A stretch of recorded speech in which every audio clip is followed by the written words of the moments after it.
Our featured guest this morning is a portfolio manager. She's Lenka Martinek, managing partner at Sustainable Market Strategies and Nordis Capital. Thank you for joining us. Great to have you here. Hi. It's your first time in the studio. Great. It is, yeah. Wonderful to have you here. Let's talk about your views of these markets. I think you think the Fed has got it right here. Its view on inflation is correct, you believe? Yeah, so when we looked at I'm sure you've talked all week so far about what the Fed and other central banks have been doing this week. But for us, I think the thing that was I was paying attention particularly was how the sort of dot plots or the FOMC projections changed this time or not. Mm-hmm. And in the case of what we really look at is the inflation element, because this is the thing that, of course, has pushed rates as high as they have so far. What we find interesting is that the 2023-2024 predictions by the Fed for core inflation mm-hmm. are still quite a bit above 2%. So stretching out how far? Well, I think it only comes back to the to under 2% for core, maybe 2025, 2026. I'm not mm-hmm. quite sure.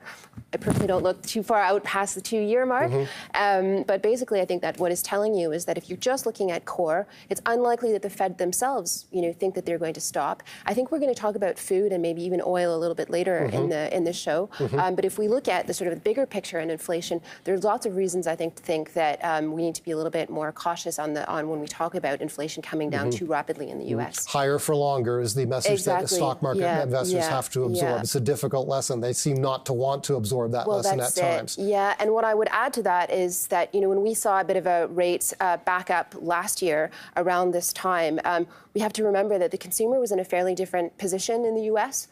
So balance sheets were quite a bit stronger.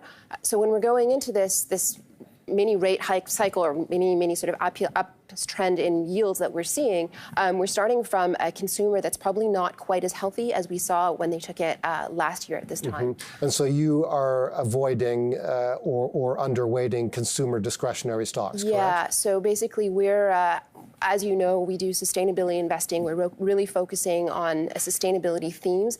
And one area for us that we tend to look at from an underweight position is always the consumer discretionaries, because there's a lot of businesses out there that we just don't find that are sustainable. So we're looking for opportunities to be short or underweight the consumer discretionary mm-hmm. sector. Obviously, very interest rate sensitive mm-hmm. area. So the macro and the sustainability are lining up for us, we think. You do take short positions on occasion, and you're willing to go short on consumer discretionaries right now. Exactly. For example, we have a current short on LVMH, so in the mm-hmm. luxury sector, for mm-hmm. example, because we think that that's really a company that's doing quite a bit of mm-hmm. greenwashing or potential for greenwashing. Mm-hmm. So that's an area where we're seeing that the consumer budgets are really not holding up, and we think that the macro is lined up, as I mentioned, with the environmental sustainability. And where do you see pressure on consumer budgets coming from higher interest payment obligations on mortgages? That's a big theme, particularly here in Canada, where the point is made that we have 5-year mortgage renewals. Sure. So you're absolutely right that the transmission mechanism of monetary policy in Canada is a little bit different than our focus, which is on the U.S., obviously, where rates tend to be more of the fixed nature. So that mechanism is felt much quicker in Canada, I think, from a rate perspective than in the U.S. And so clearly, when you see the headlines in Canada, they always come earlier in the rate cycle when it comes to housing, particularly relative to other economies they're more tied to the consumer is more tied to the long end.